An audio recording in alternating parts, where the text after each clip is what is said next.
What's going on YouTube? Modeling Nut back at you here with another build update. This will be part 3 of the Corsair birdcage build, and tonight was just getting all of the sub-assemblies ready to go so that I can come in and lay some paint down hopefully this coming weekend.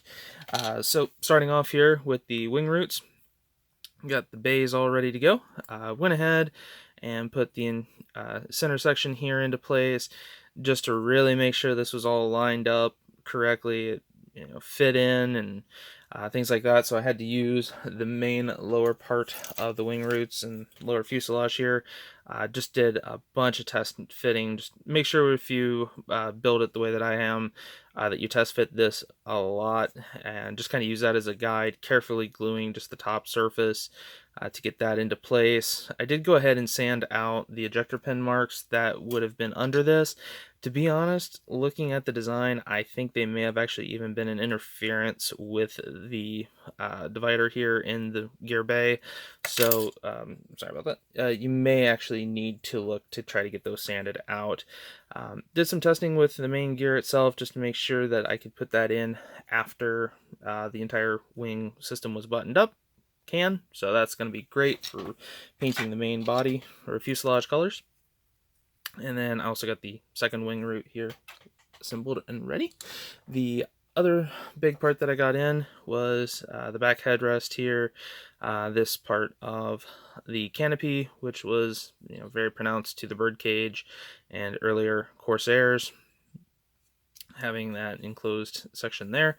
So went ahead, made sure that, again, test fitting quite a bit to make sure that they lined up correctly, that it would fit both sides once it was fully glued up.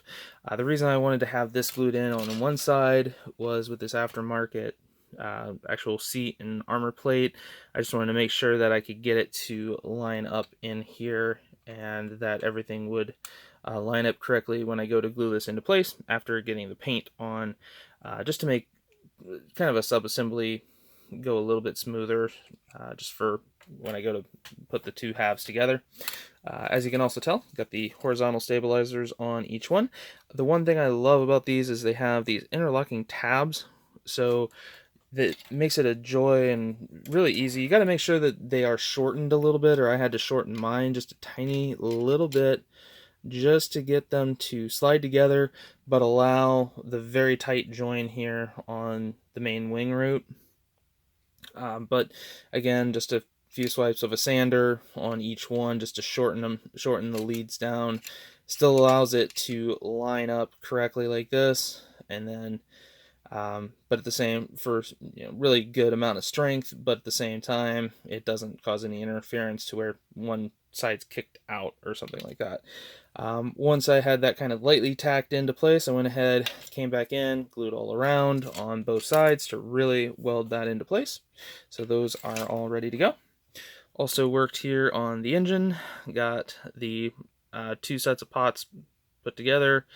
I'm gonna go ahead and leave this all as a soft fit for right now, just until I can get the paint on, because the back section here, I'll be doing the interior green here, obviously the metal, steel, aluminum colors, just to do the metallized effect on the actual pots of the radial engine.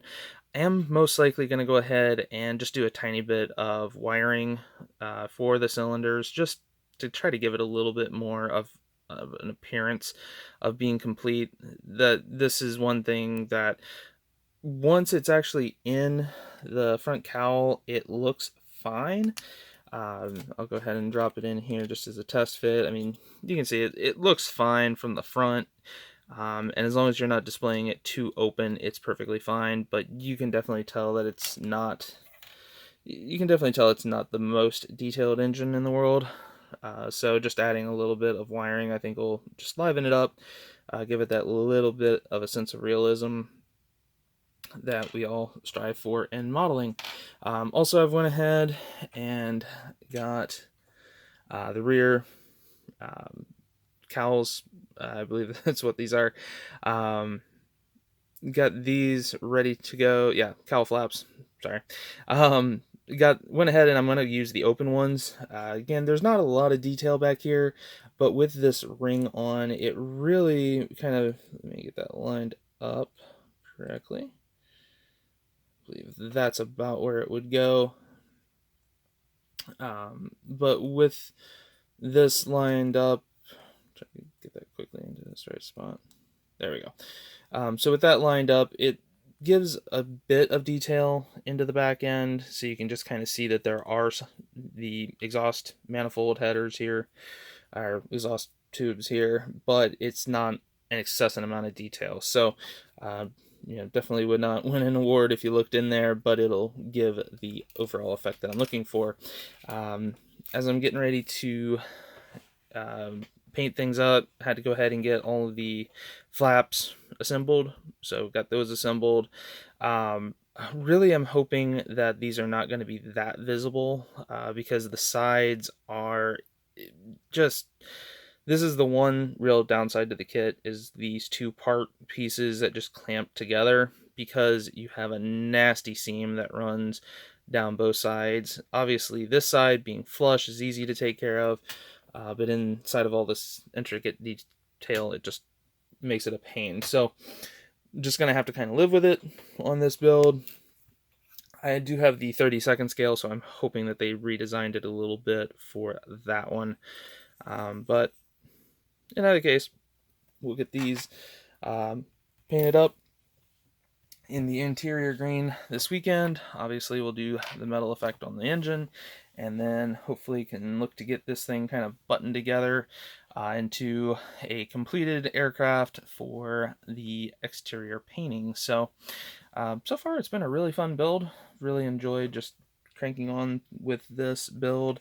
I did also, you might have seen off to the side here, I do have the outer wing sections both together. They're pretty good to go. I'm gonna take a look around, make sure that they look good. I don't have any injector tabs like right here. Kind of get those all cleaned up and ready to go for paint. Again, right now though, the primary thing is just getting some green in here, just on the off chance that you can see up and into there, that you don't just see a bunch of gray plastic. So again, just a very quick update on this. If you have any questions or comments, definitely post below. Like, share, subscribe if you know anybody who likes this type of content or the racing content that I have. Definitely send that out to them. Kind of an update on the monster truck build just while I'm here. I did receive reply back from Gravity. Supposedly those paints should be out the door here within the next week, so hopefully that build will be coming back here shortly. So again, hopefully you guys are enjoying the series, and I will catch you later. Bye.